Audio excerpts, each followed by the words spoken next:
अच्छा, अर्शद फिरोज साहब, माजी के झरोकों में चलते हैं। जब 90s की दहाई में, मुझे नहीं पता आपको मतलब कि वो इलेक्शन, वो दौर, वो पीरियड कितना याद है, 91 से लेके 97 98 वाला।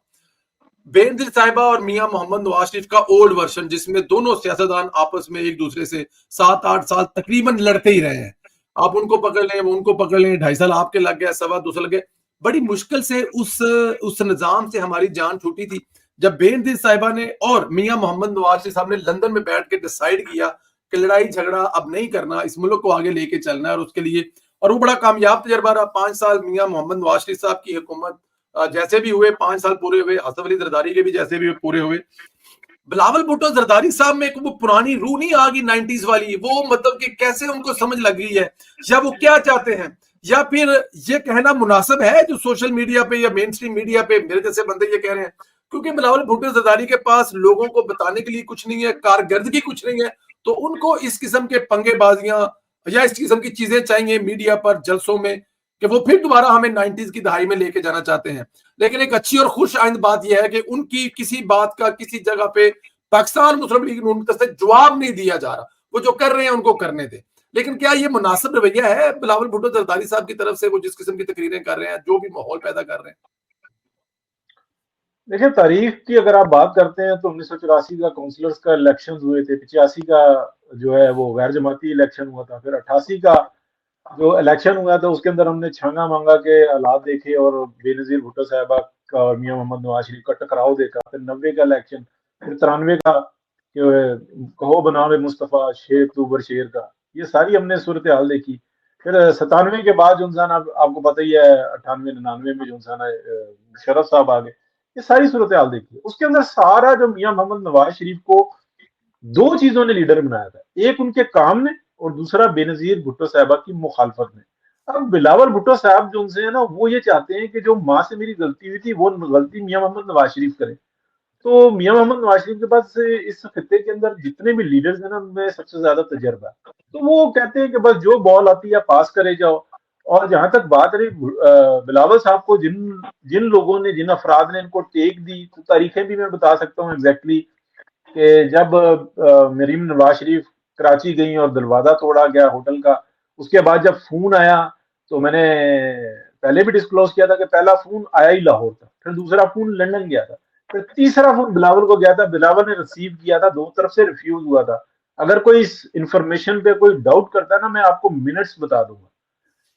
ये सारी चैट जो है ना, सब इंटरनेशनली मौजूद है, मैंने पढ़ी हुई है। तो ये सब कुछ हुआ। हाँ, उसके बाद जो राब्ते हुए ना, बिलावल साहब उन राब्तों पे रिलाय कर रहे हैं और जरदारी साहब अपने तजर्बे पे कह रहे हैं कि मेरा एक ही बेटा है। तो ये है वो सारी कहानी अंदर की, अंदर खाने जो चल रही है। तो मियां नवाज शरीफ और पीएमएलएन कोई इस तरह की गलती नहीं करने वाली। भाईजान, अगर आपके पास कोई कारकर्दगी है तो दिखाओ, दिखाओ। कराची के अंदर जो सारे खैराती ज़कात के जो हॉस्पिटल्स चल रहे हैं, जो पाकिस्तान के बड़े जो इंडस्ट्रियल ओनर्स हैं जो कराची के अंदर मौजूद है, उनकी खैरात के ऊपर चलने वाले अस्पतालों को आप अपनी क्या कहते हैं, हुकूमत सिंध की नाम कारकर्दगी में गिनवाते हो। और पूरे सिंध की हालत देखें, वही सूरत हाल जो 1985 के अंदर सिंध की आज है, इसी तरह की हालत पंजाब की थी। दोनों एक बराबर थे, दौड़ दपड़ का मैदान था। यहाँ मियां नवाज शरीफ की क्यादत में आज गुलो गुजार हुआ हुआ, शुक्र अल्हम्दुलिल्लाह। पंजाब के अंदर मासवाइस के ये पीटीआई का जहर घोला गया। तो ये गलती नहीं करने वाले। एक बात, दूसरी बात, मैं थोड़ा सा 2 मिनट जरूर चाहूंगा, और बड़ी इंपॉर्टेंट बात है, सवाल के अंदर आई डोंट नो आती है कि नहीं आती।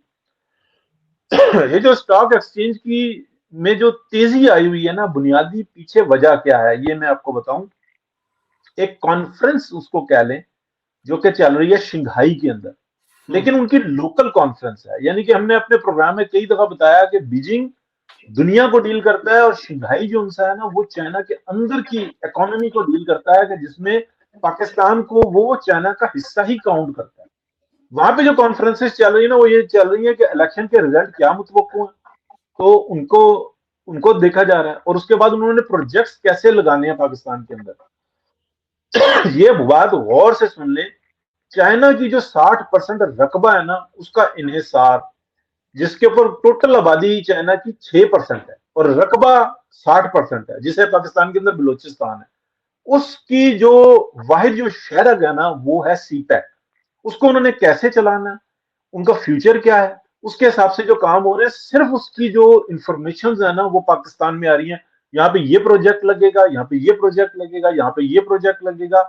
पाकिस्तान के अंदर जो बलोचिस्तान तो बहुत ऊपर जाएगा, यानी कि एक इकोनॉमिकल हब बनेगा।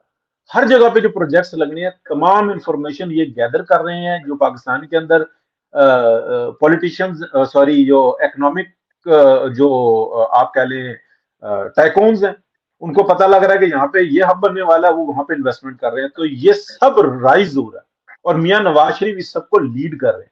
तो ये है वो वजह।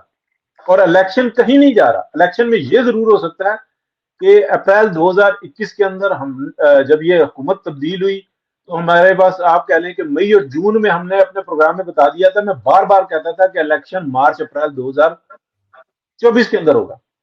उस वक्त में बड़ा अजीब सा लगता था। अभी अगर वो मार्च से सिर्फ फरवरी में आ गया है, एक पीपल्स पार्टी ने हद और बस कर दी, तो वो मार्च ही कर लेना, 2-3 हफ्ते की फर्क पड़ा है ना, और क्या फर्क पड़ा है।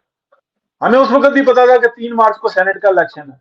तो ये जो इकोनॉमिकल बूम आ रहा है पाकिस्तान में, उसको वेलकम करें, यकीन रखें और अपना किरदार अदा करें। बिल्कुल ठीक है, मैं एग्री करता हूँ आपसे। इसमें आने वाले दिनों में और भी बड़ी बेहतर चीजें होने वाली है। मैं यहाँ पे एक छोटी चीज ऐड कर दूं क्योंकि आखिरी कमेंट लेके उसके बाद हमारे टाइम खत्म होने वाला है। आसिफ अली